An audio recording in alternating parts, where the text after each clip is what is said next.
Bueno, estamos aquí hoy para escuchar la ponencia Las manchas del lugar, la reproducción de la estigmatización territorial en un barrio relegado.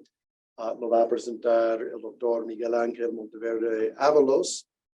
Miguel es doctor en Ciencias Sociales y Políticas aquí por nuestro departamento y maestro en Ciencias Sociales por el Colegio de Sonora. Es profesor de tiempo completo del Colegio de Humanidades y Ciencias Sociales del Centro de Enseñanza Técnica y Superior, CETIS, Campus Mexicali, Baja California.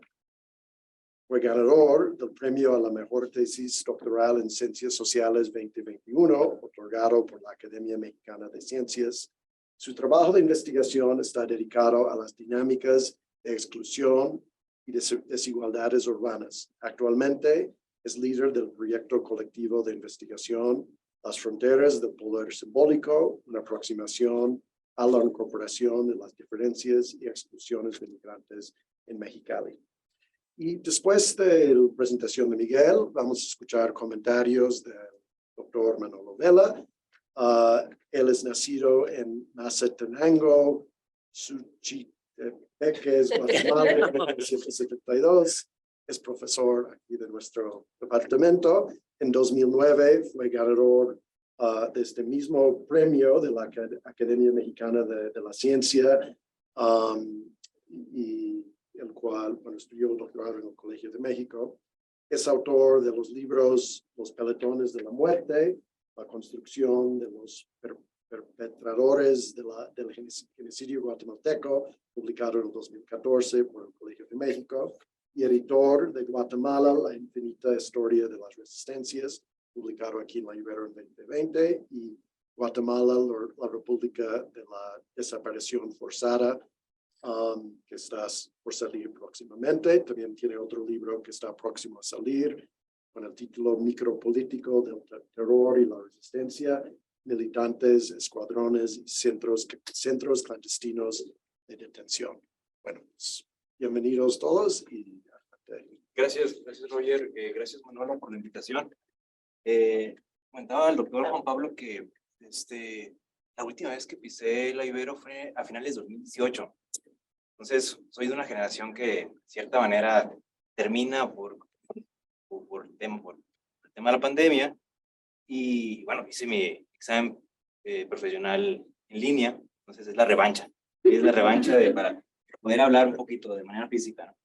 Bueno, esta ponencia tiene que ver con un capítulo de mi tesis sobre el desempeño de las categorías sociales que van construyendo espacio en un lugar, una colonia popular de Ecatepec.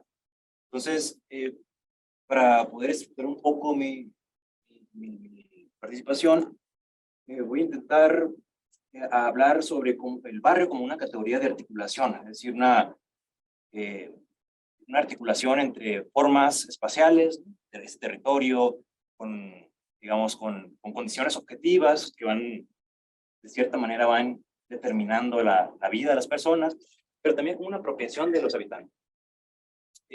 Para después hablar de una lógica heterogénea, es decir, no perdernos en este conceptillo que decía Bourdieu de un informe de informes, es decir, sino que ir dándole una lógica a cómo esta diferenciación va siendo apropiada por los mismos habitantes.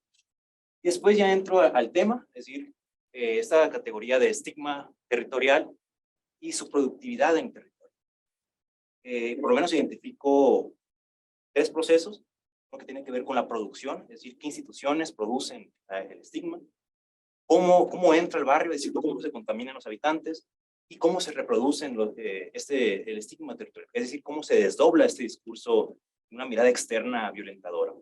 Y cierro con unas reflexiones. Y bueno, les decía que esta investigación, por lo menos este capítulo, intento dialogar con algunos autores, en específico con Norbert Elias, este libro muy bonito de Los establecidos y los marginados. En pocas palabras, él habla de una oposición de establecidos y marginados con una figuración que va adquiriendo en terreno. una figuración entre nosotros y ellos, unos establecidos que van controlando, monopolizando recursos en el territorio y cómo van relegando a ciertas poblaciones. Pero, de cierta manera, yo me encontré en el barrio, o sea, en la colonia, después platico un poquito más, contextualizo más a qué colonia me refiero, y existe, claro que existe una apropiación de esa mirada externa, pero no, hay que encontrar esas diferencias, es decir, esta apropiación va adquiriendo matices con algo que yo llamo como tiempos diferenciales, que es conforme se va construyendo la colonia.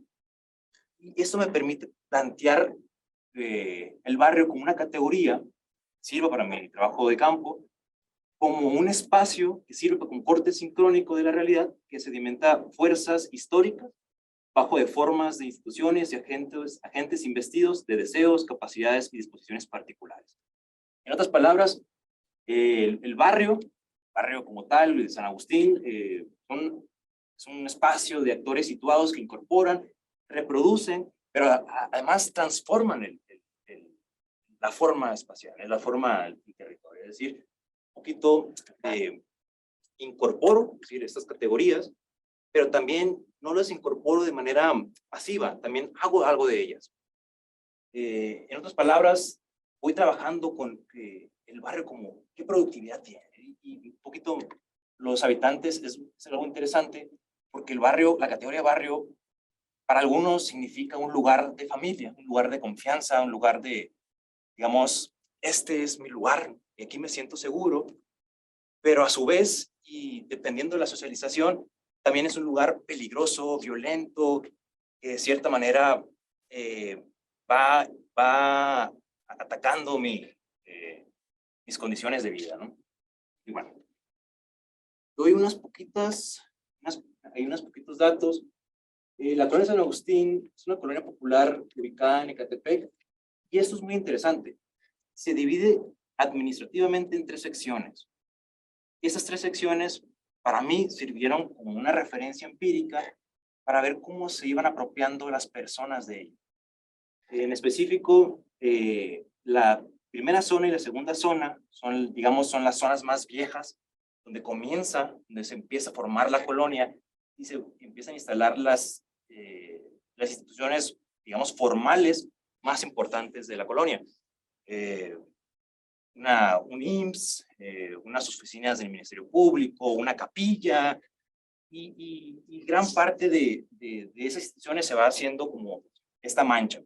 Y una tercera zona, que digamos es, vamos a llamarle como la más relegada de la colonia, en donde los mismos habitantes de la zona vieja o de la zona, digamos, de la primera zona y la segunda zona, decían que era como la zona donde no pasó Dios.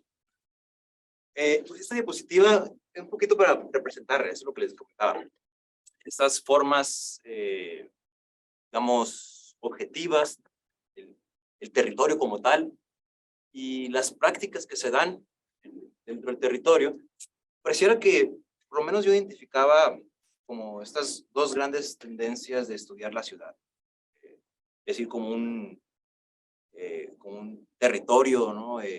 Donde que se hablaba de condiciones objetivizantes, pero que no se prestaba mucha atención a las prácticas y representaciones del lugar, y viceversa, es decir, las prácticas sociales y que tenían como telón de fondo un poco la ciudad, ¿no? O el espacio urbano. El barrio, en ese sentido, es una síntesis de esto. Digo, no es nada nuevo, yo creo que se puede encontrar, a ver, Lefebvre hacía esto, ¿no? Esta diferenciación entre ciudad y lo urbano. Desertó también hablaba del lugar y el espacio. Pero bien, entonces el barrio sirve para esto, ¿no? Es decir, cómo los agentes, actores situados espacialmente incorporan, reproducen y transforman el marco material. Y toda esta idea de Ramiro Segura, este antropólogo de Argentina.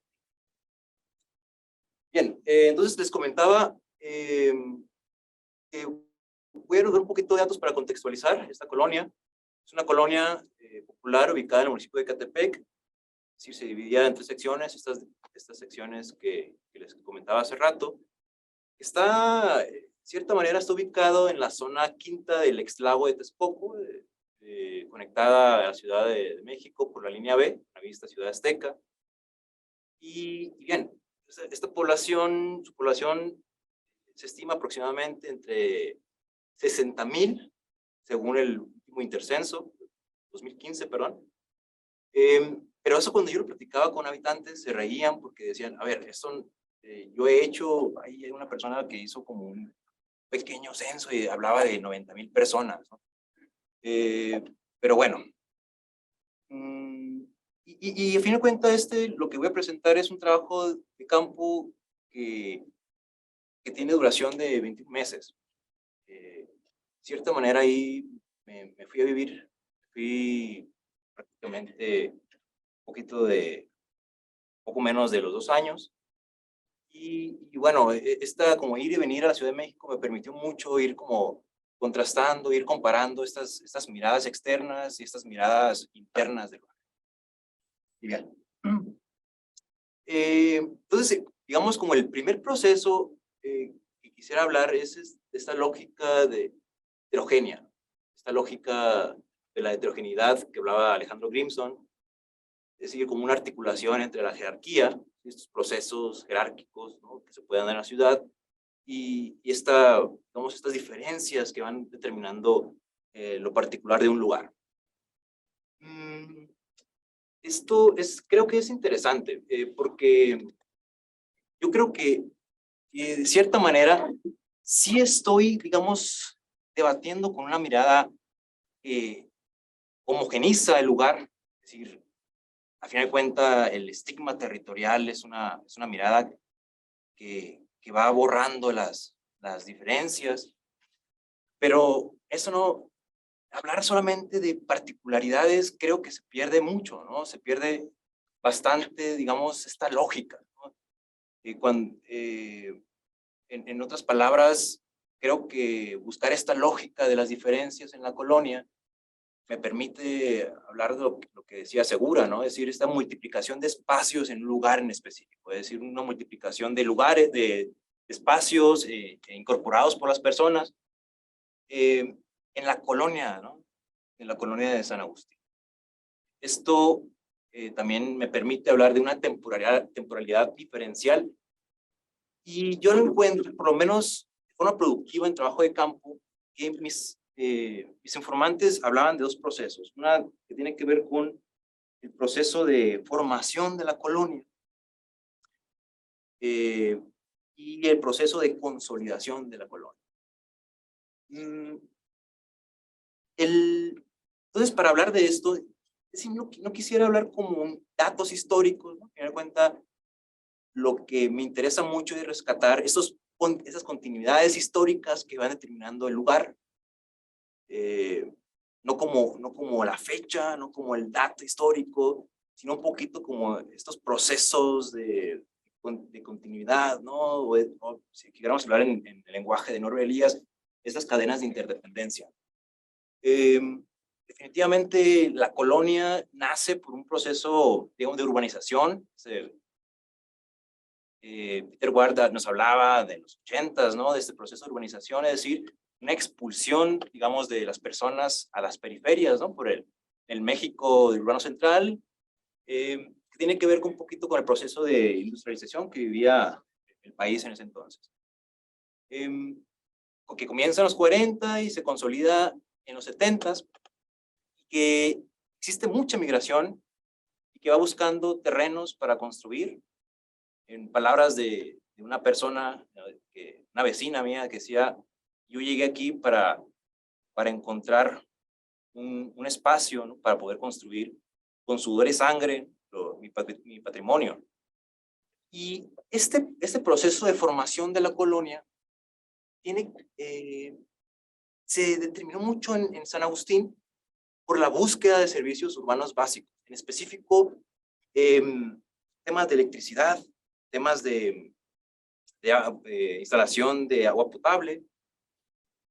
y se construye todo un, digamos, una comunidad de vecinos para la defensa de los derechos de los colonos. Creo que es algo muy interesante porque cuando estaba la estancia en Austin, ¿no? Que fue pues, preparada por la pandemia, me encontré con un libro de esta socióloga urbana súper interesante, Priscila, se me fue el apellido, bueno, que decía que San Agustín es paradigmático porque en esos terrenos, digamos, terrenos del ex lago, ¿no? Secado, se vendieron alrededor de 173 hectáreas con aproximadamente, el costo era de $6,000, que a lo largo de 10 años, digamos, en la venta de estos propiedades, esos terrenos a particulares, se sacaron, creo que ganancias como de 10 millones. Creo que es un dato muy interesante porque ella hablaba de, digamos, de estas, digamos, de estos procesos de venta, ¿no? Que había en ese momento. Y bueno, ¿qué tiene que ver el proceso de formación con esto, con lo que estoy hablando? Tiene que ver se instalan las primeras, digamos, edificios en la colonia, una iglesia, o oficina de recaudación de impuestos, un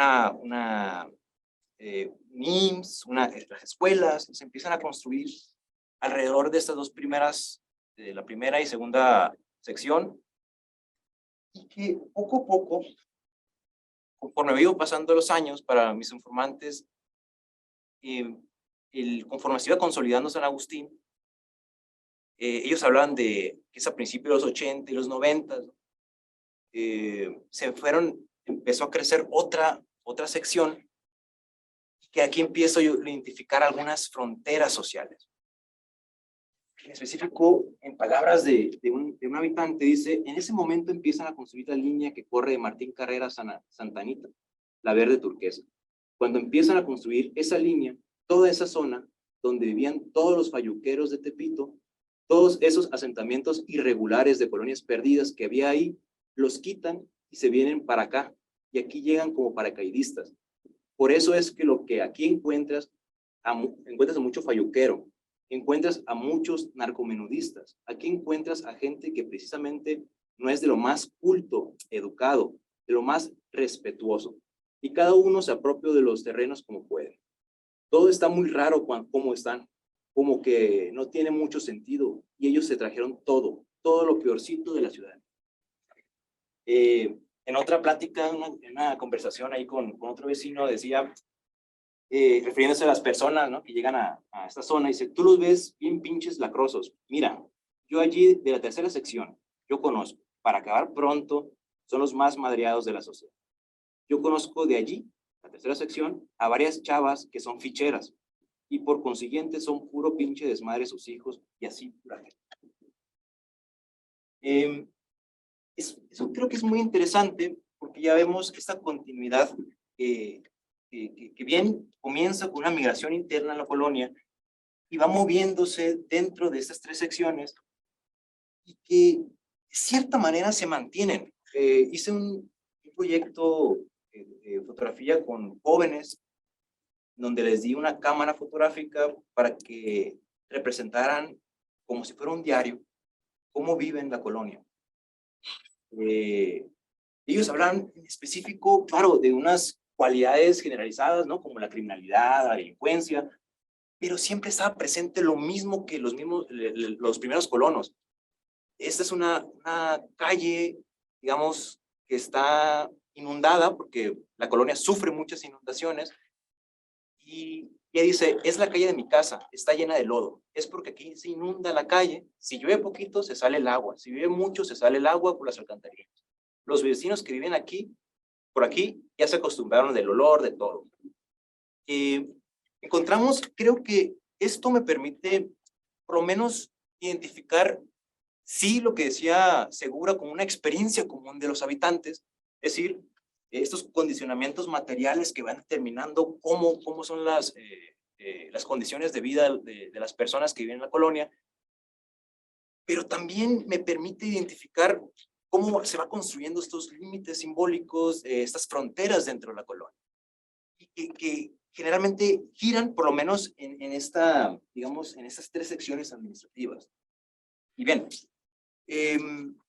empiezo ahora sí ya dentro de plano ahí con el tema, ¿no? La reproducción del estigma. Por lo menos en las entrevistas y observaciones de las formas de socialización en la colonia, encuentro tres dinámicas. Es decir, los habitantes que comparten rasgos de discriminación y denigración en sus centros de trabajo y en la escuela por domiciliar un lugar violento. El desempeño de las fronteras y límites sociales en las interacciones del barrio, que tiene que ver un poquito con temas digamos, de exclusión, pero también depende del momento, el contexto, que se convierten en otras formas de socialización, como lo decía una persona, cuando estábamos tomando cerveza en la calle, ¿no? Y me dice, cuidado, porque vienen unos chacas, ¿no? Es un concepto, una categoría que es muy interesante en la colonia. Y trata de sacar una pistola y todo eso, ¿no? Digamos, para protegerse, ¿no? Pero esa misma persona, en la plática, estaba constantemente hablando de cómo él es, ciertamente, en palabras de mis habitantes, gandaya, ¿no? Es decir, tipo de socialización que determina o que digamos que depende del contexto de socialización. En otra dinámica es la configuración de las estrategias sociosimbólicas para lidiar esta mirada externa, ¿no? Esta mirada de lugar violento, de la estigmatización territorial dentro de la colonia, relaciones de microdiferenciación, de distinción, etcétera. Y algo interesante es que esta dinámica, esta configuración de estrategias, va configurando grupos de vecinos que se consideran distintos entre sí, determinados por una relación desigual de poder. Es decir, algún grupo de vecinos va construyendo un otro anómico, es decir, el causante de todo lo malo que hay en la colonia. Y bien, aquí tiene que ver un poco este proceso que identifico, es decir, cómo entra la mirada externa a la colonia, cómo se va construyendo esta mirada homogenizante, y que está determinada por representaciones discursivas e imágenes que son espacializadas, ¿no?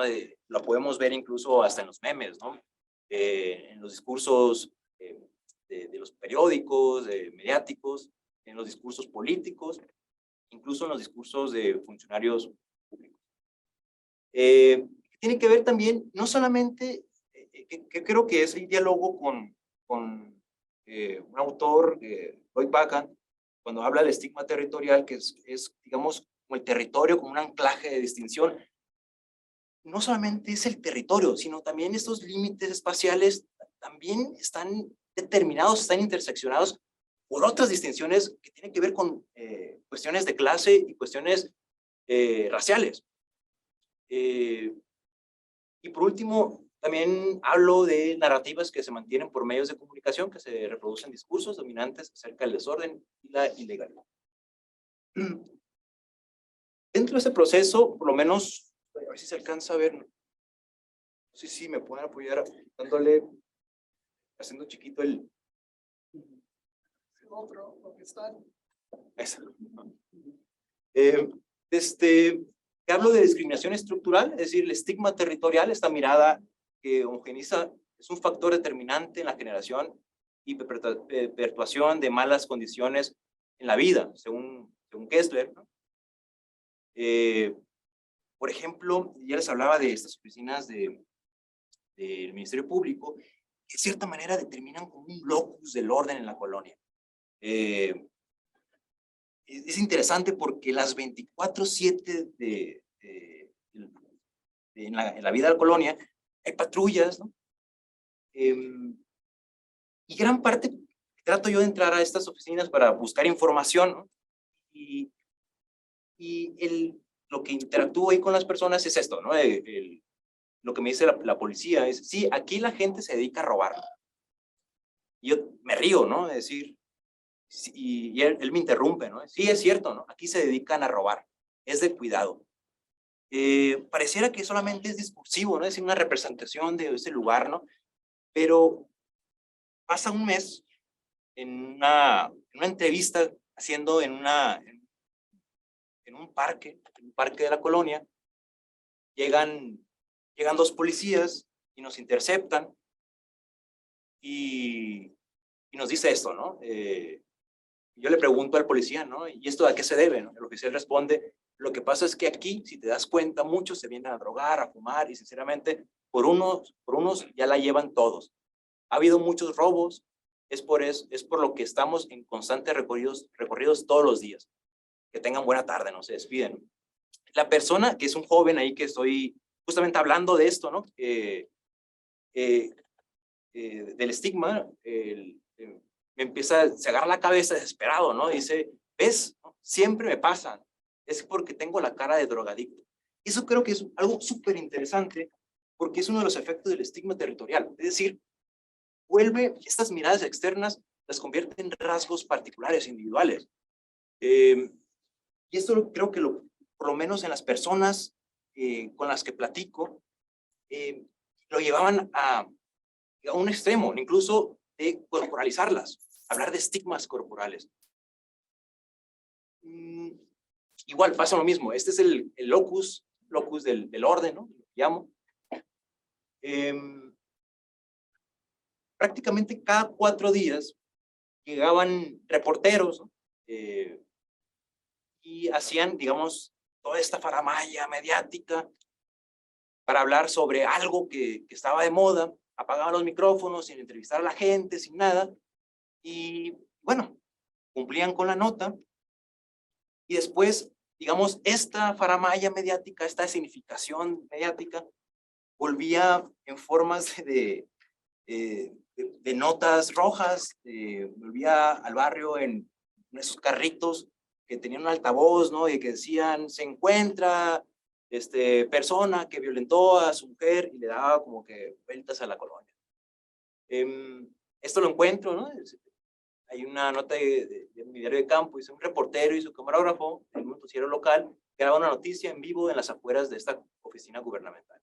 No entrevistan ni preguntan a nadie. Las oficinas del Ministerio Público son un buen escenario para la teatralización del locus del orden. Se apaga la cámara, los reporteros enrollan los cables del micrófono y la cámara, se despiden de un policía que los resguardaba y se retiran del lugar. Ya cumplieron con la cuota periodística para el día siguiente. Así, cada 4 días aproximadamente, observo a algún miembro de la prensa local rondar por las inmediaciones judiciales.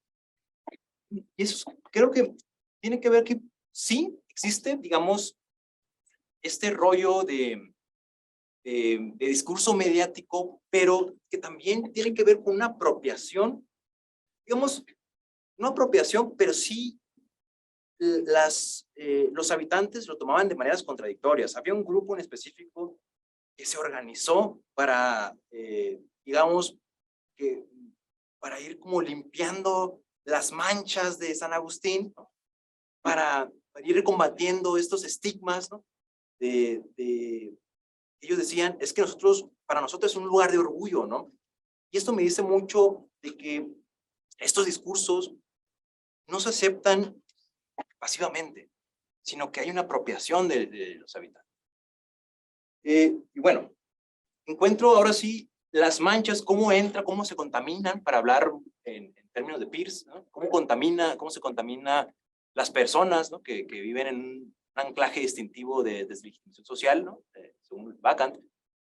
Ya le decía que su fundamento está en las jerarquías de poder impuestas por las distinciones raciales y de clase. No solamente es de territorio, sino también tiene que ver con otras dinámicas que están en todo México central, ¿no? También encuentro esta discriminación en los espacios de socialización en donde compartían dinámicas escolares y laborales, es decir, las personas que salían del barrio, sobre todo para las personas que trabajaban o estudiaban en la Ciudad de México, siempre estaba la constante burla, ¿no? El chiste, ¿no? De decir que vienes del barrio bravo, hay que cuidarnos los celulares, etc. Mis informantes más jóvenes experimentaron agudas humillaciones en su intento de compartir espacios en el mundo hostil de la Ciudad de México. Chistes, burlas por vivir en el barrio. Y bueno, aquí hablo también un poquito, para ir adelantando, sobre que no se toma, es decir, de manera pasiva, sino que hay un desdoblamiento del estigma. El estigma se desdobla como una diferenciación social interna que establece una estructura normativa ordenada bajo criterios de nosotros y ellos. Es decir, sigo retomando la idea de Norbert Elias, ¿no? Esa posición que se territorializa, una posición de nosotros y ellos, que de cierta manera adquiere distintos matices en la colonia.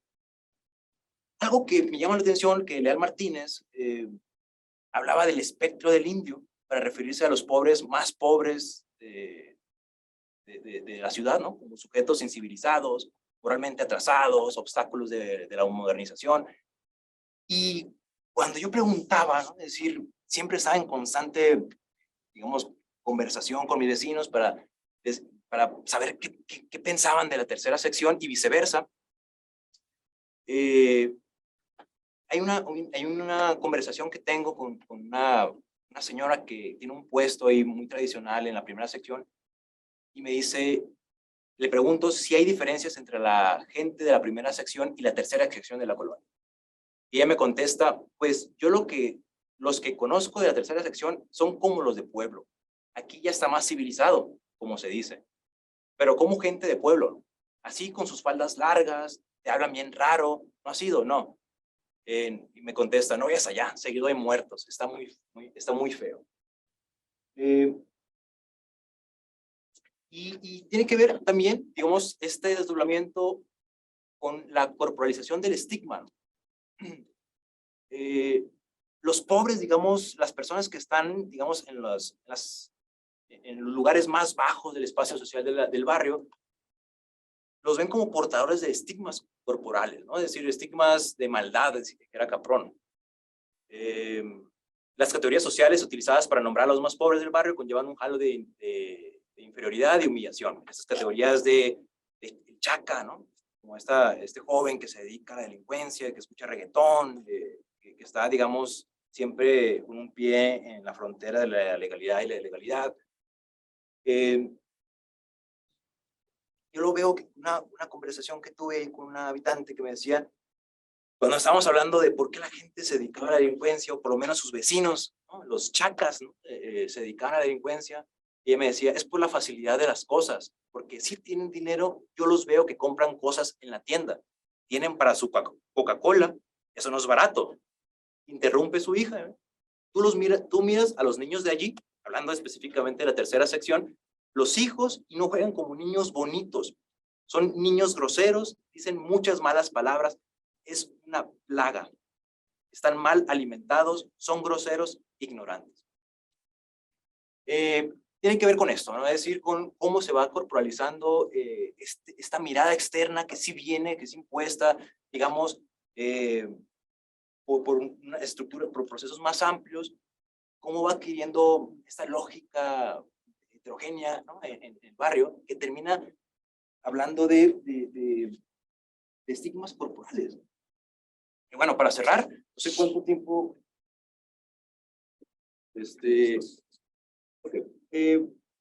Para cerrar esta presentación, a final de cuentas, la lógica de la heterogeneidad del barrio permite aprenderlo, el modo de cómo los habitantes incorporan la forma espacial. Estoy en constante búsqueda de cómo el espacio crea categorías y cómo esas categorías también se van espacializando. Las categorías sociales son materializadas en límites y fronteras urbanas, es decir, estos límites que se hablaba de Lamont, de esos procesos de diferenciación objetivadas, en irle cortando recursos y posibilidades de una vida digna a las personas. Y bueno, la oposición entre nosotros y ellos sirve como un límite simbólico que determina los umbrales de inclusión y respetabilidad en las interacciones cara a cara. Estos umbrales, ¿no?, de inclusión que no solamente, digamos, es el estigma o el desdoblamiento del estigma, no solamente limita la socialización, sino que la socialización está bailando siempre entre inclusión y exclusión, dependiendo del contexto. Y bueno, con esto cierro la ponencia. Muchas gracias.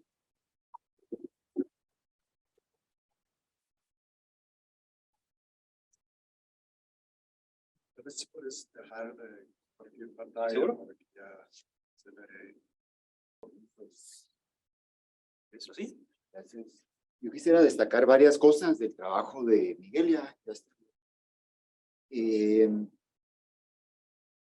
Del que, bueno, uno como director de tesis aprende mucho del trabajo de los alumnos. Le dan muchas pistas a uno, le dan autores, le dan temas, perspectivas metodológicas también. Es un diálogo. Yo aprendí esto de mi directora de tesis, que me dijo eso, que la mejor manera que ella tenía de estar actualizada era leer y dirigir tesis, ¿verdad? Porque eso le presentaba a ella como los puntos de la discusión sobre distintos temas que sus alumnos trabajaban, ¿verdad? Y que ella no, aunque ella no trabajaba esos temas, pues ella tomaba nota, ¿verdad? Leyendo. Una de las primeras cosas, fíjense, es cómo, a pesar de lo que se ha escrito sobre pobreza o relegación, o de manera más precisa esto que Miguel llama la estigmatización territorial, él logra identificar en este diálogo con autores o autoras cosas nuevas. Logra identificar vetas en las cuales ir tras ellas, ¿verdad? Como se dice, estando en el lugar, ver en qué momento salta la liebre, ¿verdad? O se le mira la cola a la rata. Y perseguirla, ¿verdad? Perseguir a la rata. Entonces, a pesar de lo mucho que se ha escrito, Miguel logra detectar esas vetas e ir tras ellas, ¿verdad? Esto, pues, va desde la revisión de literatura muy amplia que el trabajo de Miguel tiene, ¿verdad? Que, como ustedes saben, más que leer este conjunto de obras, es el trabajo de buscarlas, ¿verdad? De ir, yo siempre, Miguel decía, ¿y esto cómo lo ves? Le preguntaba yo, pues esto es de estos autores, pero luego me hablaba también de otros autores en clases que he invitado a Miguel al curso de métodos cualitativos, en algunas ediciones del curso de métodos cualitativos, y él llevaba autores, una serie de autores nuevos, ¿verdad? Que él ya había revisado y se había apropiado, ¿verdad? de ese conocimiento. Esta es esa lectura, ¿verdad? Entre no solo la búsqueda de estos autores, sino también esa intuición. Yo estoy leyendo esto, pero ¿cómo me puede servir esto para lo que yo estoy viendo?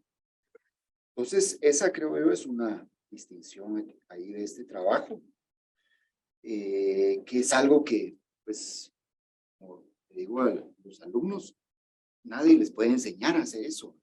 Ya es una cosa que solo los propios alumnos con esa libido intelectual pueden ir adelante, ¿verdad? Porque es este diálogo entre los autores y el caso, o el lugar donde tiene lugar esta inserción profunda. Entonces nos hemos topado con esta revisión de literatura. Pero también otro aspecto destacado del trabajo de Miguel es la libertad analítica. ¿Y qué se trata esto? Pues ustedes pudieron ver en esta presentación y los que leyeron también la ponencia y luego está el trabajo más amplio que es la tesis, que existe en el trabajo de Miguel esta combinación de distintos autores, ¿verdad?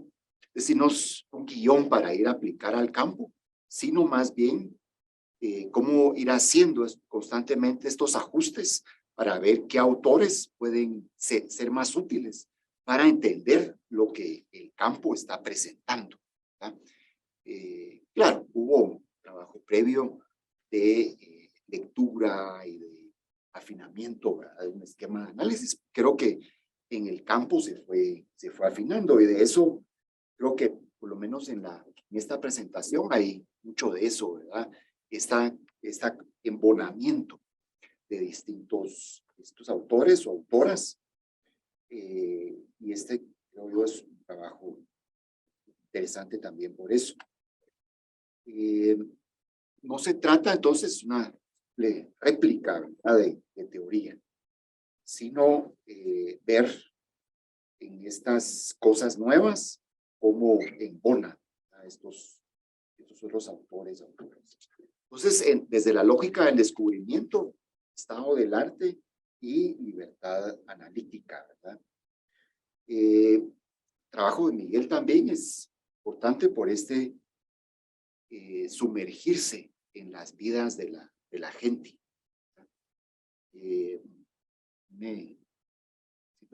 Teníamos, pero en este trabajo no salió. Por ejemplo, todos los relatos con la compañera que estaba en silla de ruedas, ¿verdad? Claro. Es todo un personaje. Atraviesa distintas partes de las indagaciones.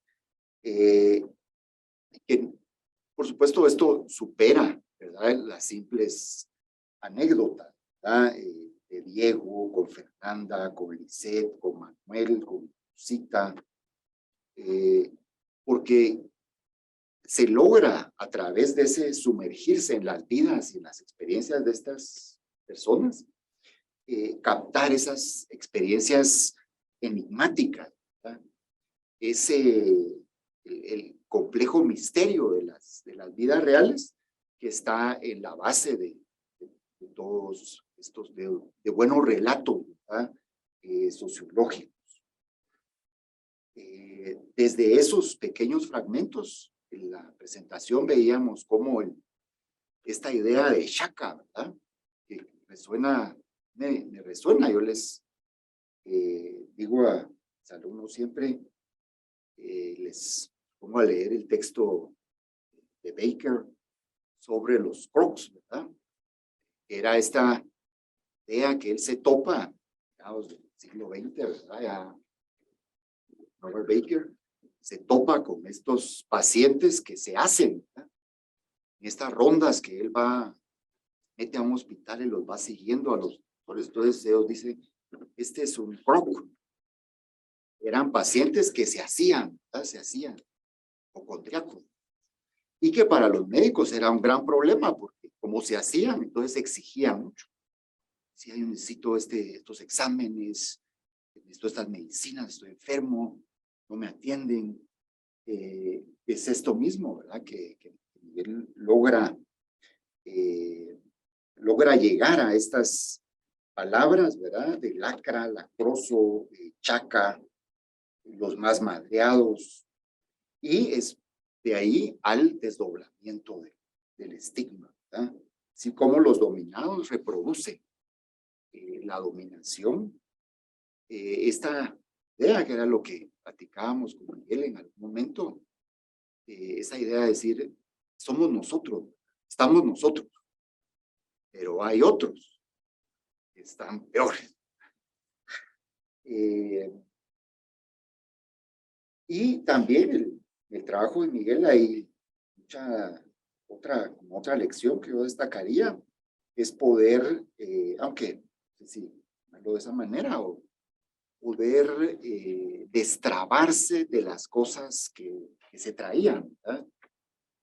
no sé si lidiar con el fracaso sería esto, porque hay un refinamiento, es decir, entre el Miguel del primer semestre y el Miguel del tercer semestre, había una gran diferencia que le permitió realizar múltiples ajustes al problema, a la metodología, a la teoría desde la cual desde la cual enfocar este nuevo problema, ¿verdad? Y eso pues es retador, ¿verdad? Es decir, porque lo más sencillo es decir, bueno, yo me presento con este programa de investigación, ¿verdad? Con este proyecto y yo tengo que ser fiel a esto, ¿verdad? Me encajono en eso. Es lo que yo traía, lo que yo sé y es lo que yo voy a ir a trabajar, ¿verdad? Y más bien la idea de Miguel fue decir, no, ¿verdad? Yo voy a dar un giro a esto, voy a extrabar de esto que yo traía y voy a ir tras esto, que es lo que a mí me mueve en este momento. Y eso creo yo es acertado, porque al final el que va a hacer la tesis no es el alumno que entra en el primer semestre, ¿verdad? Sino que el alumno que está en el tercer semestre y que va a ir por la tercer semestre, ¿verdad? Que es decisivo, porque ahí se acaban los cursos. Solo hay que hacer eso. Entonces esto, yo creo que si Miguel hubiera persistido en el proyecto original, hubiera hecho quizá una buena tesis, pero un trabajo pues, sobresaliente que finalmente tenemos.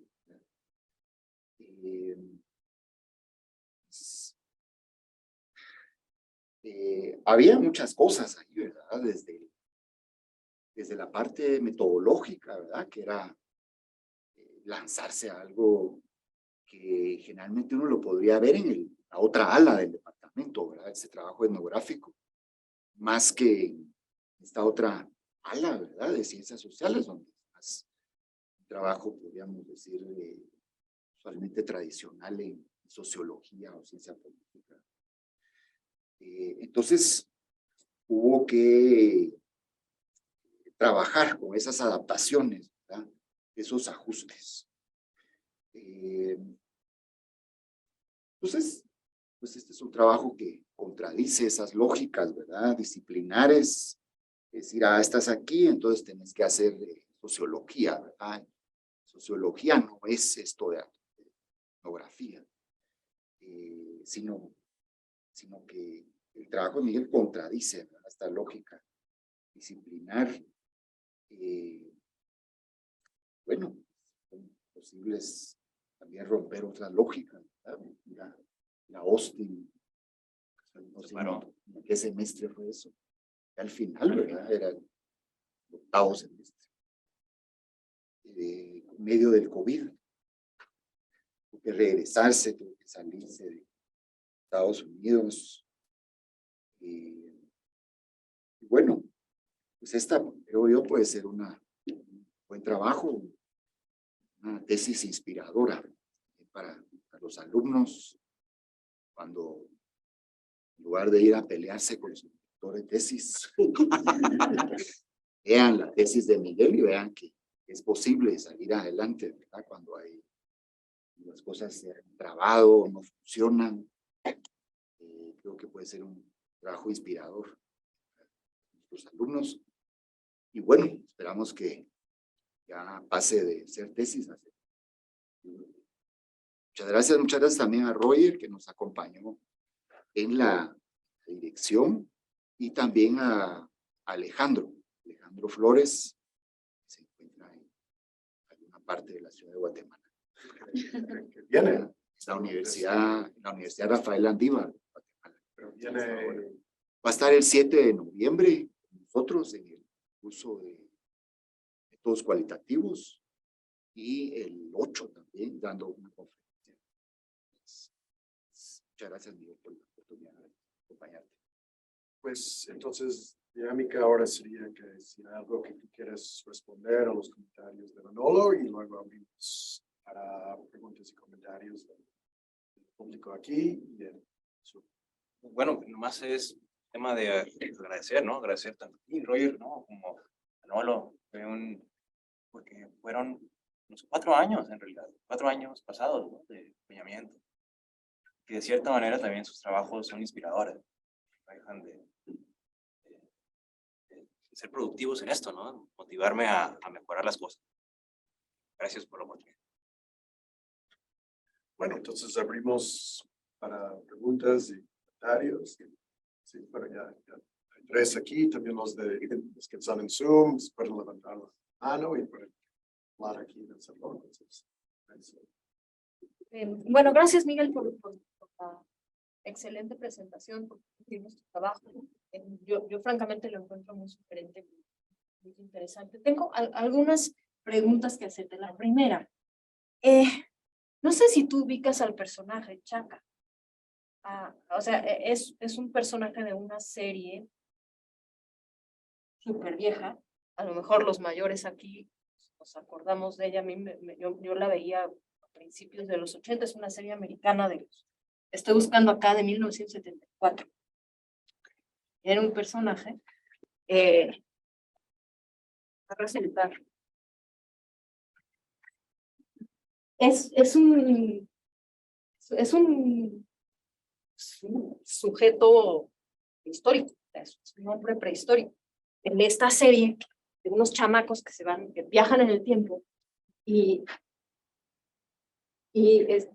acá la pasaron, en México la pasaron sí, principios de los 80, cuando yo la veía, y el nombre me resuena mucho y me da la impresión de que puede tener que ver con el nombre de los niños estos, ¿no? Este es un chavito, que es recogido por una familia de personas contemporáneas que viajan.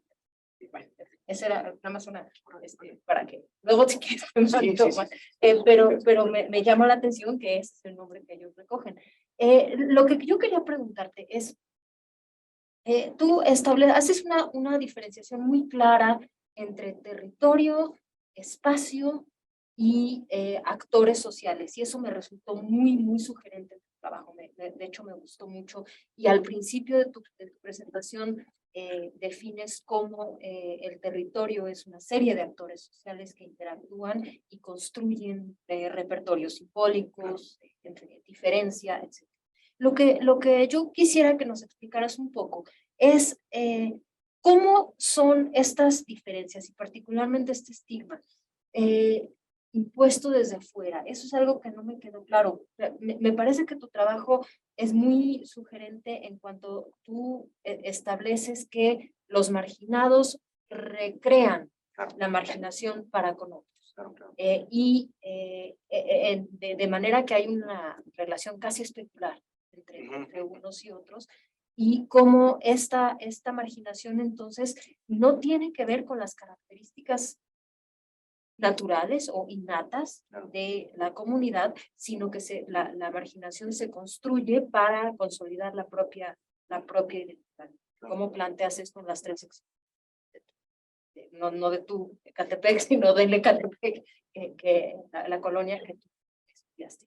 Pero me gustaría que nos explicaras un poco más sobre cómo son impuestas estas distinciones originales, es decir, cómo se imponen sobre la población original que después replica, reproduce, no sé qué palabra utilizar, porque creo que es el meollo de tu trabajo, y me parece además muy bonito que hayas usado a Elías para hacer esto. Entonces, sería básicamente. ¿Cómo comienza? Lo que hablaba Manolo de esos ajustes, yo estaba interesado mucho en rastrear cómo los vecinos se organizaban para autodefenderse. Entonces, como esas organizaciones de autodefensa. Comienzo, digamos, hablando de Sonora, en mi estado, allá de cómo la gente se organiza para defenderse contra la delincuencia, etc. Pero poco a poco me fui dando cuenta que también, digamos, no me gusta utilizar la palabra periferia, pero vamos a utilizarlo en la periferia, que mucho digamos, de las personas con las que convivía en la Ibero, digamos, con las personas que convivía donde estaba viviendo aquí en Pueblo Santa Fe, me decían, nunca te pares en la periferia, menos en Ecatepec. Y es muy interesante porque lo primero que hago es pararme en Ecatepec, pues. Entonces voy a, todavía con la lógica de buscar, digamos, con estos altos índices de delincuencia, o qué colonia es la que tiene mayor índice de delincuencia, voy al municipio y a la policía en específico, a la policía municipal, y les pregunto por los índices de delincuencia, y viene entre ellas, digamos, 3, 4 colonias que no es San Agustín. Pero los mismos policías, cuando les preguntaba, ¿cuál es para ti, cuál es la colonia más peligrosa? San Agustín. San Agustín, esa es una colonia que aunque me pagaran, yo no me fuera ni a trabajar ni a vivir allí, siendo policía. Entonces, cuando, digamos, en esta tensión de ir ajustando el protocolo, entonces estaba con el protocolo, le voy entrevistando a vecinos de Ecatepec y siempre resaltaba la colonia de San Agustín como esta colonia, digamos, paradigmática, en el sentido de que es una de las colonias más peligrosas de Ecatepec, sin tener, digamos, el dato cuantitativo de por qué es así, ¿no? Pues tomo la decisión de moverme a San Agustín por este rastreo y me instalo y bueno, de ellas, de casualidad conocí a una persona que resultó ser amigo de la generación de un compañero del doctorado de aquí, y que él vivía que sus papás eran de San Agustín, y de cierta manera ahí como que, ¿no? Entonces, obviamente cuando entro a la colonia, primero los primeros 4 meses, en buscar este rastreo, ¿no? De cómo ir identificando actores, ¿no? Quiénes son los más importantes, los vecinos, quien yo podía ir a entrevistar, ¿no? Me daba cuenta que en realidad gran parte de los discursos de lo que Cristina Bayón hablaba de un tipo de lugar que va configurando un tipo de persona, es decir, está la periferia, ¿no? Que va diciendo, ahí vive un tipo de persona. Me di cuenta que en realidad, pues no era tan así, ¿no? Había toda una configuración, una lógica heterogénea, ¿no? De dinámicas en San Agustín, que no tenía nada que ver, o poquito que ver, con lo que en otras partes de instalaciones del municipio, quizá aquí en el mismo, con los compañeros de Libero, que no tiene nada que ver con seguridad, no tiene que ver con inseguridad, etcétera, ¿no? Entonces, ahí es cuando yo empiezo a darme cuenta que gran parte de esta mirada heterogénea que viene, digamos, que va convirtiendo en la periferia como si fuera una plasta así como tal, sin tomar en cuenta las pequeñas, grandes diferencias, esta lógica heterogénea.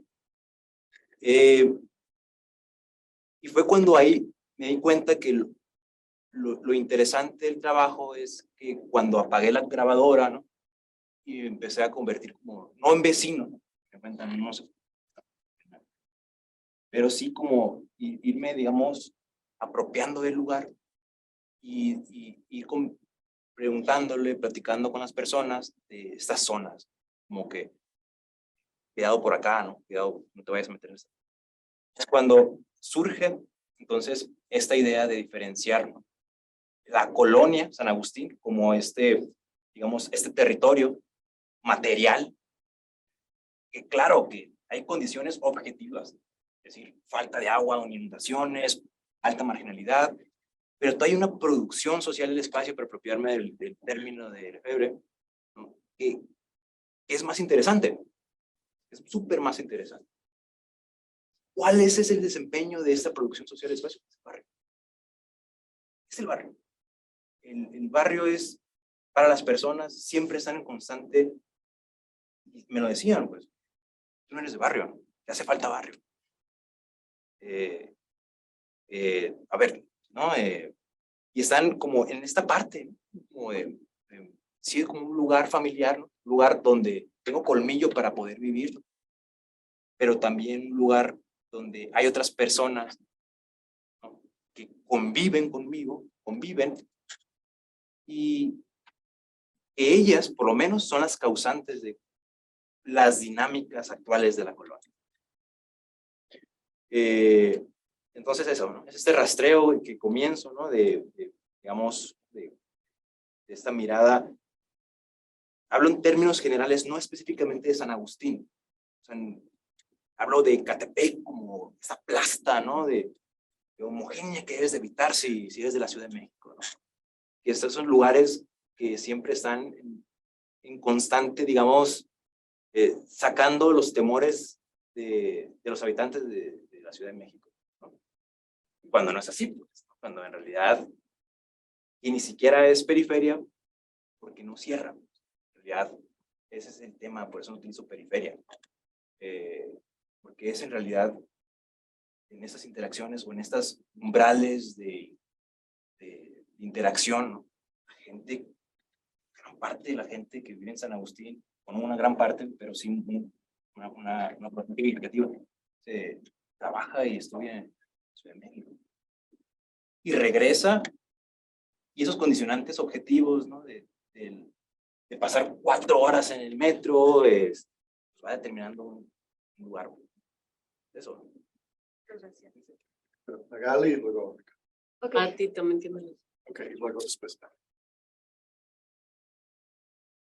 Pero Magali, Ok. Ricardo y luego Pat. Bueno, primero que nada, pues felicidades. Y más o menos sobre eso que estaban hablando, ¿no? Tú hablas de la configuración establecidos y marginados y del ellos y nosotros, ¿no? Y me parece muy interesante cómo hablas de cómo se construye a los habitantes de San Agustín como el otros, ¿no? Tanto desde los medios de comunicación como de estos habitantes de la primera sección que comentas, ¿no? O sea, que crean este estigma hacia los de la tercera sección.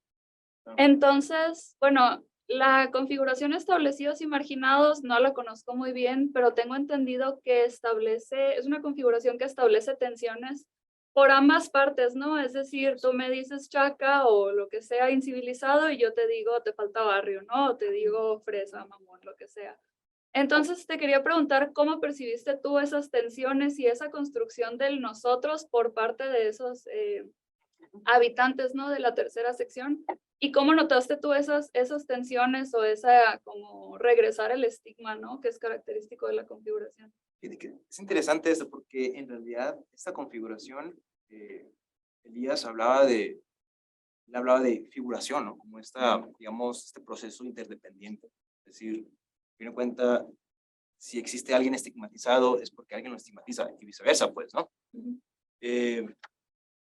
Eso fue, digamos, un quebradero de mi cabeza.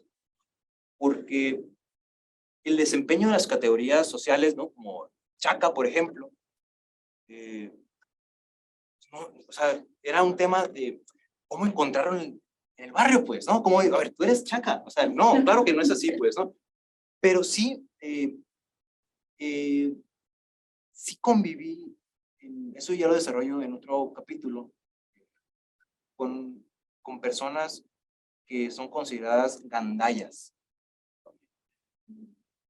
Y hablo de una familia en específico que ya lo mencionaba Manolo, que es una chica que está en silla de ruedas y que tiene, digamos, me gusta utilizar el término, pero lo voy a utilizar, informante clave.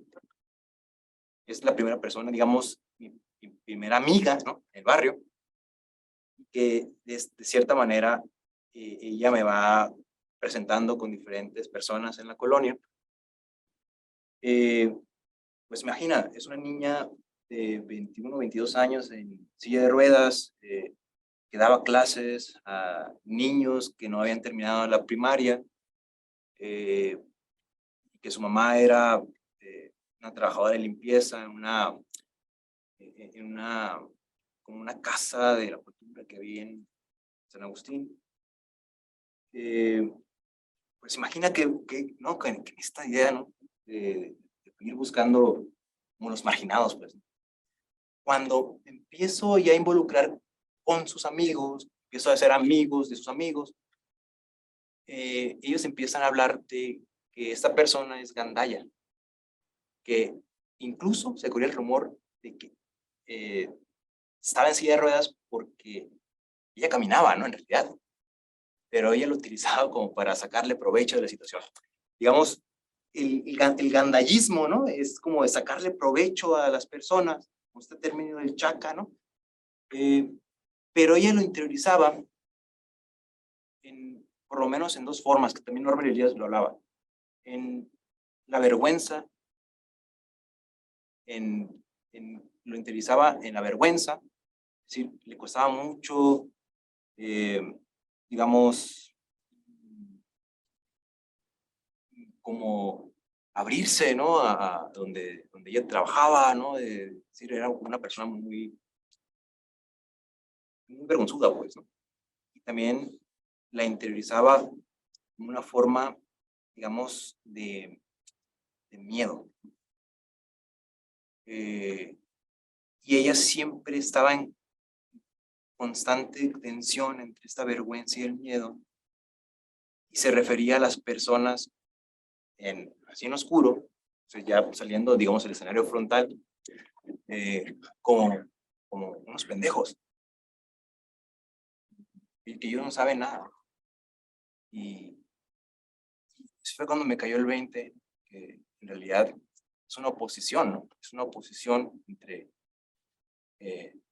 nosotros, ellos, entre estos vecinos que se consideran, digamos, moralmente superiores y otras personas, pero que no están, digamos, no es tan pasivo el asunto.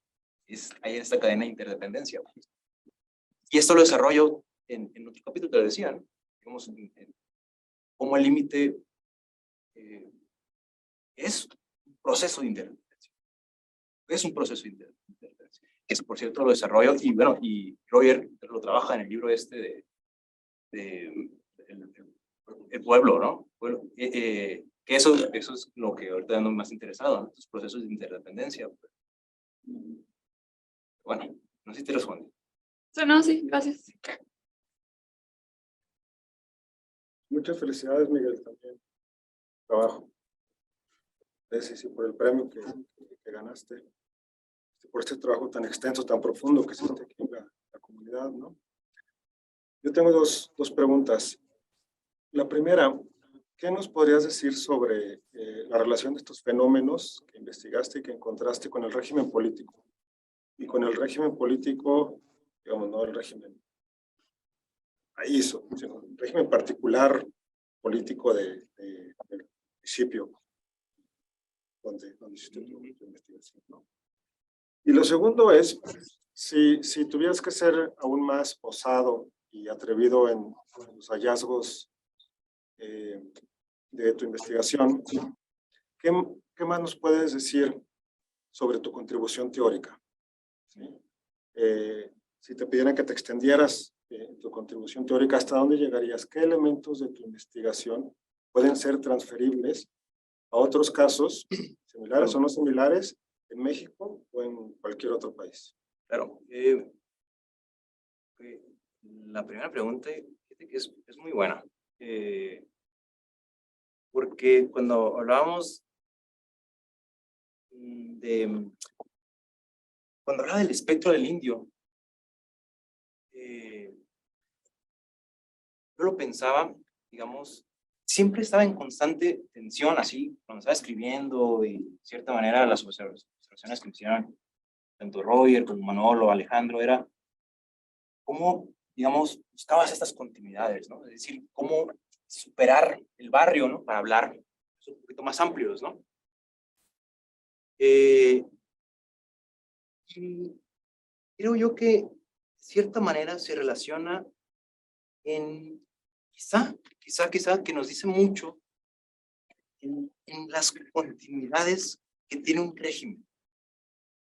Las continuidades, es decir, cómo este proceso de urbanización y lo que representó el proceso de urbanización en México, lo vemos a 50 años.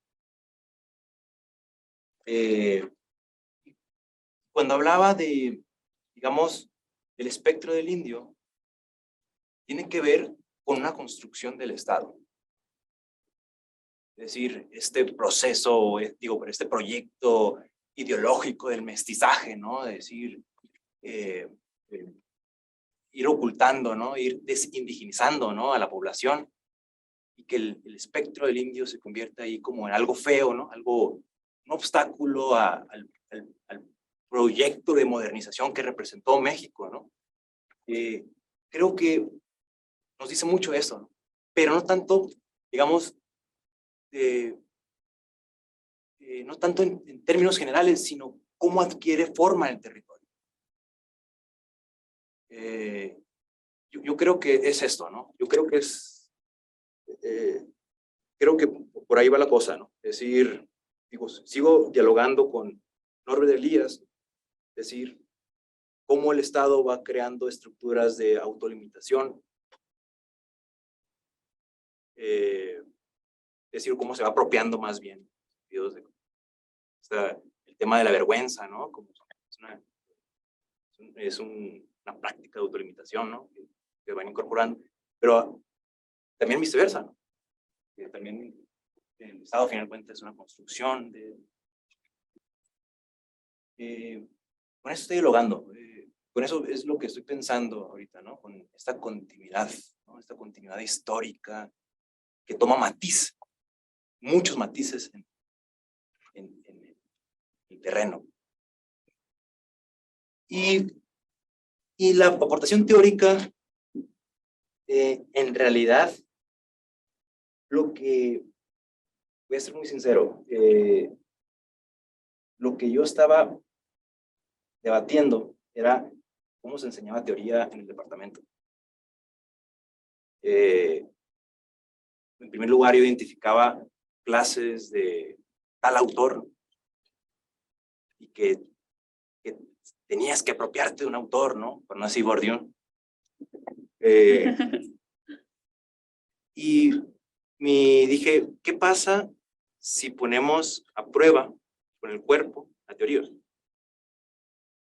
Es decir, ¿qué pasa si, cuando digo a poner a prueba, significa qué pasa cuando hablamos de dejar que las personas dialoguen o el desempeño de las categorías sociales, para hablar de desempeño como una categoría del omnis?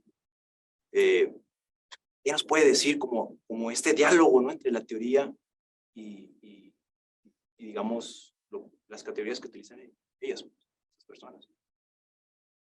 Ese por un lado. Por otro, creo que este trabajo es una aportación, por lo menos yo lo veo así, como a los estudios que de cierta manera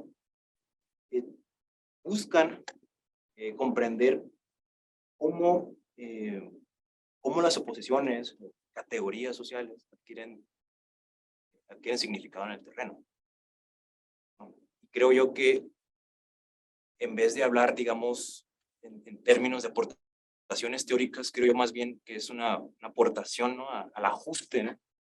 de esta, por ejemplo, este discurso del poder simbólico de Bourdieu, etcétera, ¿no? Y bueno, ¿y cómo se ve en el terreno, pues? ¿Cómo lo ponemos a práctica eso? Y este ajuste, ¿no? Este ajuste. Eso fue la lógica que seguí en la tesis, pues, ¿no? Pero creo, a grandes rasgos, creo que es una aportación, lo veo así, ¿no? Del estudio de estos lugares, ¿no? De estos estudios homogenizados por los discursos mediáticos, ¿no? Y bueno, que sería muy bueno también hablar de estas lógicas heterogéneas. No sé, bueno, eso, ahí va la cosa. Entonces, Patti. Sí, hola. Bueno, simplemente es algo que me ha sugerido lo que acabas de decir, y que aparentemente no tendría nada que ver, pero sí tiene que ver con los procesos de diferenciación y con los estigmas. Te cuento muy rápidamente, no tiene nada que ver con un barrio marginal, pero en la colonia Condesa, a raíz de la pandemia y de la famosa cuestión del home office, de pronto es una colonia que se ha llenado de extranjeros, particularmente norteamericanos. Entonces es en fin, a lo que voy es que ya he leído noticias en el periódico. Enrique Serna, el escritor, por ejemplo, habla de invasión.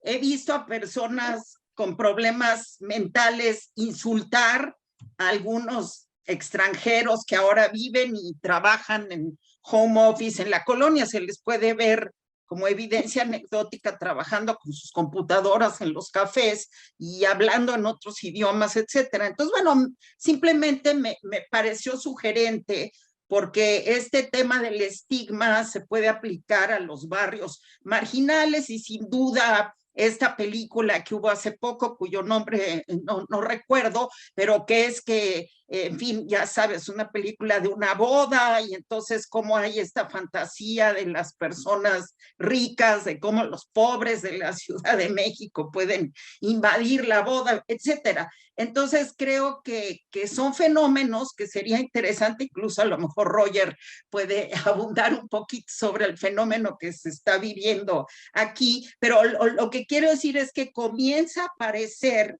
no solo en las calles, sino comienza a aparecer ya, digamos, de pronto en la prensa, que se empieza a hablar de esto. No estoy diciendo que, no sé si ha sufrido algún ataque violento, pero digamos, algún ataque verbal, incluso yo lo he contemplado. Entonces, bueno, simplemente me pareció muy sugerente tu acercamiento a un fenómeno que no solo sucede, digamos, en los barrios marginales. Pero te agradezco mucho porque ha sido súper interesante y bueno, pues me hizo pensar en esto. Gracias. Gracias, doctora Patricia. De hecho, nomás para comentar, hay un trabajo de reciente publicación de Vicente Moctezuma, que habla justamente de esto, pero en el Centro Histórico de la Ciudad de México. Creo que fue publicado por el Colegio de México, y hablaba de esto también, ¿no? Como este proceso de gentrificación en el centro también va construyendo este otro, ¿no? Este otro malo, ¿no? Causante, ¿no? Y que va siendo expulsado. Creo que es interesante, ¿no? Pero sí, muchas gracias por los comentarios. Hay comentarios en el chat también. No, son cosas como que Ah, conversación. Bueno, yo voy a mencionar uno de ellos ahorita en el comentario, pero para decir que también estoy cansado de los extranjeros de la Condesa, pero también he asistido a decirles algo. Aunque con todo esto de la pandemia, yo creo que algo que a mí me ha llamado la atención es quién debería de tener máscara todo el tiempo y quién no. Creo que esto implica una división fuerte y bueno, y también es un tipo de estigmatización, ¿no? De quién es contagioso, porque es la gente que anda en el metro y los meseros. Pero bueno, un poco como otros compañeros aquí hoy, por alguna razón, escuchando esta versión de tu trabajo, porque ya he leído y comentarios, pero me ha llamado la atención este discurso que es muy los civilizatorio, evolucionista, ¿no? que justo que podemos tener estigmas en diferentes discursos, ¿no? Que podría ser un discurso de raza, de clase, pero en esto, aunque tal vez cruce algo con raza y clase, lo más importante es como algo de tiempo. Es como decir, ustedes son gente de otro momento en el tiempo, indígena, de pueblos, incluso Chaca, sí, yo no tenía idea de quién era el Chaca original, y de que es literalmente alguien de tiempos prehistóricos. Sí. Y entonces, hablando de, ¿saben esto que Ricardo mencionó del Estado?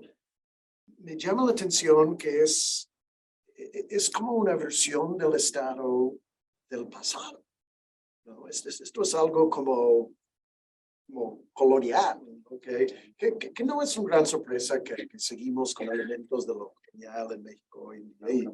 tal vez es lo que tú quieres decir con esta continuidad es histórica, pero siento que es interesante cómo un discurso de Estado de un momento sigue vivo cuando, no de forma explícita, no creo que el Estado ni en los libros de textos de la SEP hoy en día se presenta las diferencias. Sí, ¿no? Entonces, tal vez yo preguntaría, ¿por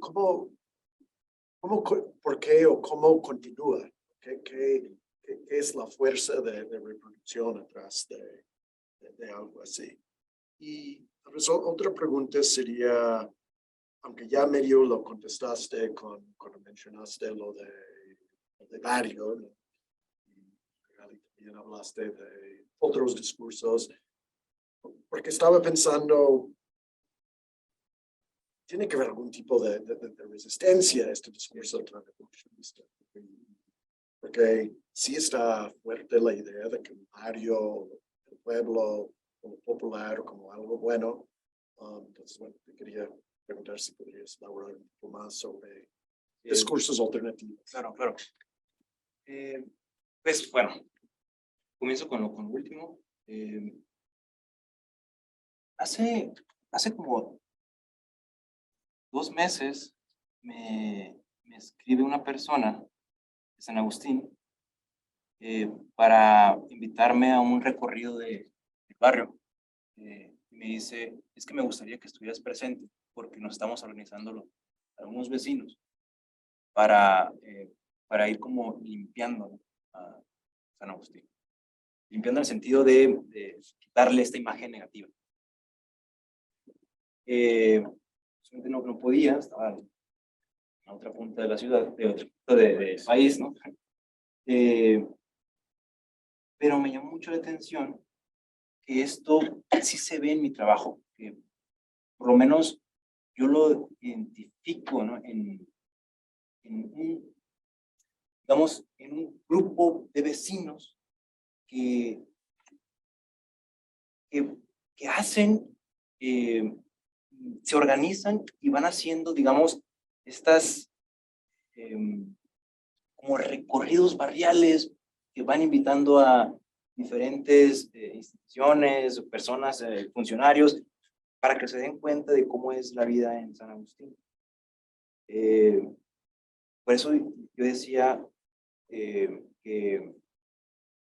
esta mirada, este discurso mediático, por los vecinos por lo menos entran de forma contradictoria.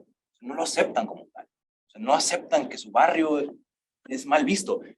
Y se me viene a la mente por lo menos 2 formas. En el grupo, hay un grupo de Facebook que tiene alrededor de, no sé, como 100,000 personas que están constantemente subiendo videos donde dice, oigan, acaban de subir una noticia de San Agustín, vayan a comentar que no es en San Agustín. Y empiezan digamos, hay una persona y justamente un líder ahí que dice, es que nosotros, ¿cómo van a manchar personas, ¿no?, que nuestro lugar, ¿no?, donde nacimos, donde crecimos, que nos sentimos orgullosos de ello? Hay como todo digamos, una organización vecinal, pero tiene que ver también con, digamos, los lugares que ocupan el espacio social.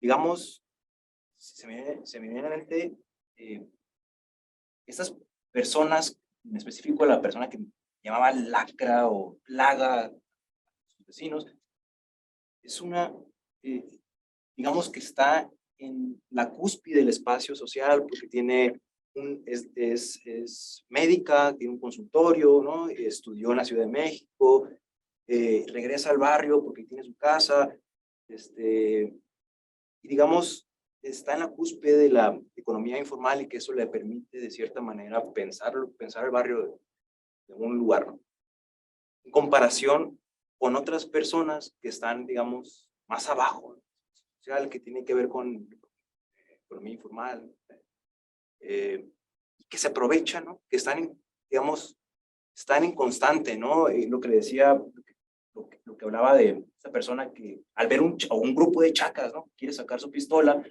pero a la vez en ese mismo momento, o sea, sale a los 15 minutos y me estaba diciendo que aquí en el barrio, ¿no? Necesitas ser muy trucha, ¿no? Ser una persona que necesita, ¿no? Entonces, es eso, pues, ¿no? Como que, de hecho, eso hablo como de tensión en el barrio, ¿no? Estar en constante umbral que depende de la sociabilidad, ¿no? Con el marco de sociabilidad que se da esto, pues. Y bueno, sobre lo otro, creo yo que ahora, cuando leía a Alejandro Grimson, este antropólogo argentino, se preguntaba de hasta qué momento la hegemonía permite hablar digamos, a los de abajo.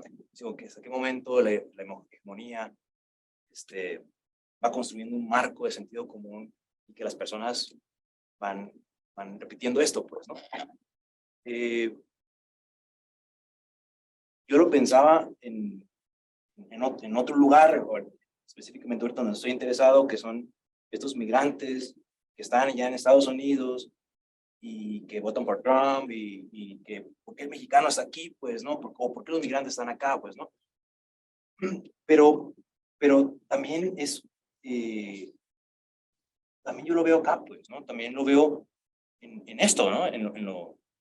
En cómo una hegemonía construida como sentido común, derivado de un proyecto de construcción de nación, por lo menos primeramente la nación revolucionaria, que se mantiene, ¿no? Como sentido común. Y que al grado que ahorita, por lo menos, el presidente actual está en esta constante lucha, ¿no? En este proyecto nacionalista, ¿no? En contra de un proyecto neoliberal, etc. A fin de cuentas, ahí está. Esas continuidades, yo las veo y las veo que construyen sentido común todavía. Eso.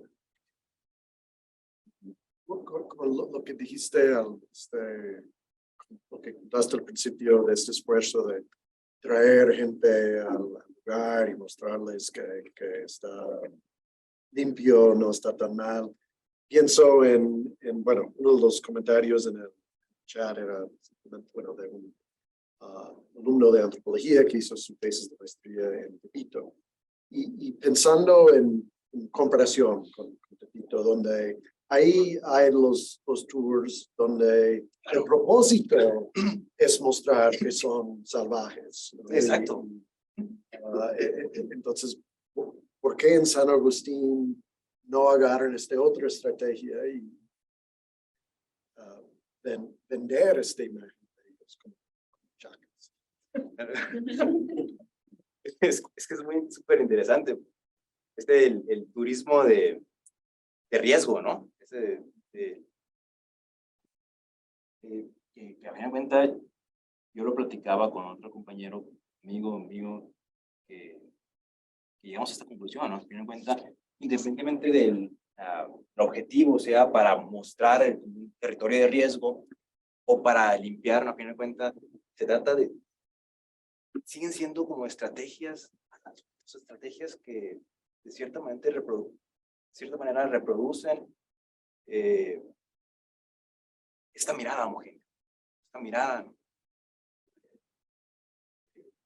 Al final de cuentas, bueno, creo yo que el tema no está tanto ahí como invitar, porque al fin de cuentas como el funcionario del gobierno del Estado de México va y conoce a los pobrecitos, ¿no? Están ahí y sí se inundan, pues, ¿no? Hay que tener compasión, ¿no? Hay que tener, pero en cuenta son miradas verticales, ¿no? Y siguen siendo parte de este proceso que de cierta manera, y hablando de manera ética, ¿no? Que se denuncia con este trabajo. Ten en cuenta esta mirada vertical que va determinando cómo un tipo de lugar vive un tipo de gente. digamos, no solo en los espacios, en el tiempo. Así es. Sí. Gracias, Miguel, por compartir. Tengo dos preguntas. Una, hablabas de San Agustín, no sé, que si San Agustín la podemos definir como una colonia o un barrio dormitorio, en el que la mayoría viene acá o vive ahí. Y junto a eso, ¿quiénes son los sujetos sociales a los que reproducen este estigma? O los actores podemos decir, es todo San Agustín, o podemos identificar o diferenciar, por ejemplo, si es la población joven los que participan o reproducen este estigma, o no todos, que dicen los mayores o aquellos que llegaron hace tiempo. Uno. Y lo otro, hablabas de ellos y nosotros, ese otro. Eso es como una relación más con tu trabajo. Cuando tú llegas ahí, seguramente te ven de que tú eres un otro que vienes de otra comunidad. Por supuesto, cuando estamos haciendo trabajo, nunca vamos a llegar a ser parte de él. ¿En qué momento es que tú logras como ganar confianza, establecer eso, y como ver cómo es que empiezas como a encontrarle el lado? Porque no es fácil, es un lugar, primero como lugar privilegiado para trabajar, pero también tiene sus limitaciones. ¿Cómo es que logras entrar? Pues mostrarnos toda esta riqueza que logras.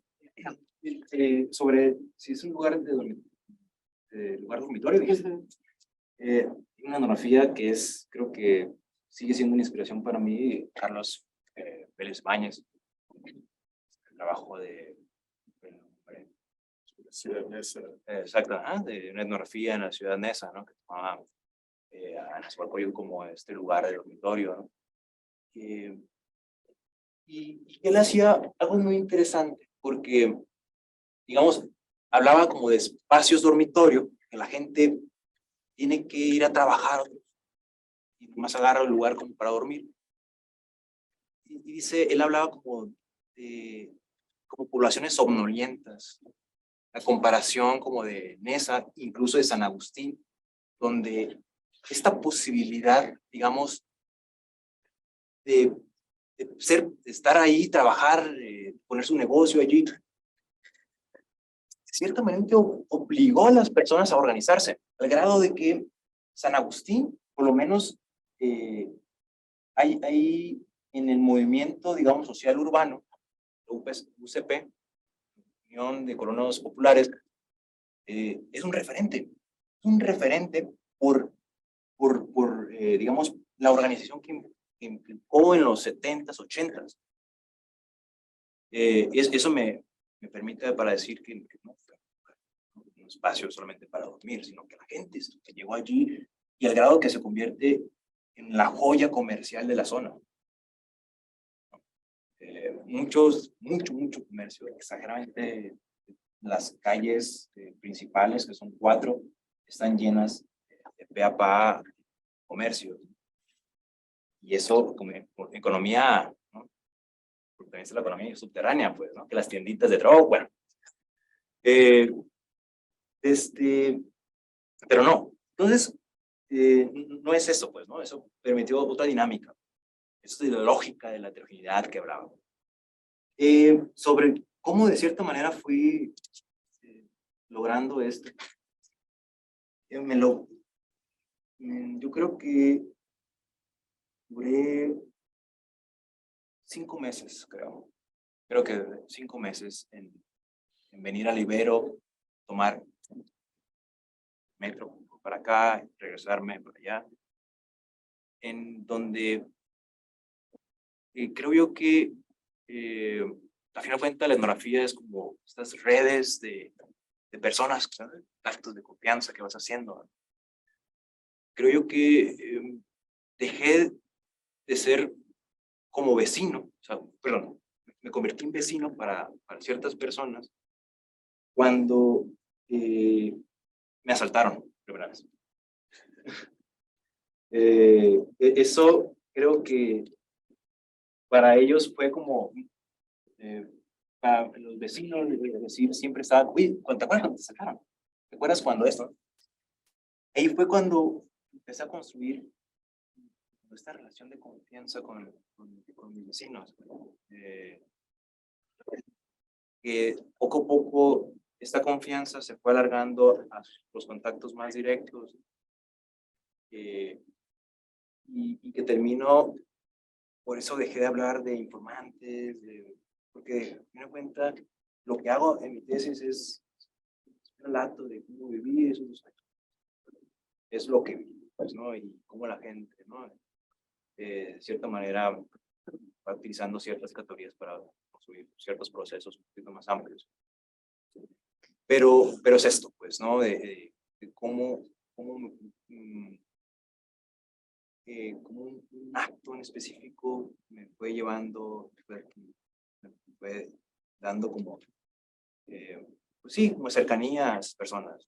Yo hablaba de una experiencia común, el hecho de compartir con ellos, con los vecinos de allí, 4 horas en el transporte y platicar sobre eso, ¿no? Te faltaron, o te falta barrio y todo eso, lo iban marcando como una experiencia común de vivir un barrio relegado, ¿no?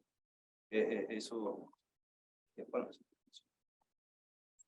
aparte, a ver, ya pasó, fue en el 2000, ya pasaron varios años, ya, pero la pandemia cortó el tiempo, ¿no? Pero sí, no, ya. Otra pregunta aquí o en Zoom. ¿No? Entonces, bueno, con esto podemos cerrar. Pues muchas gracias. Sí,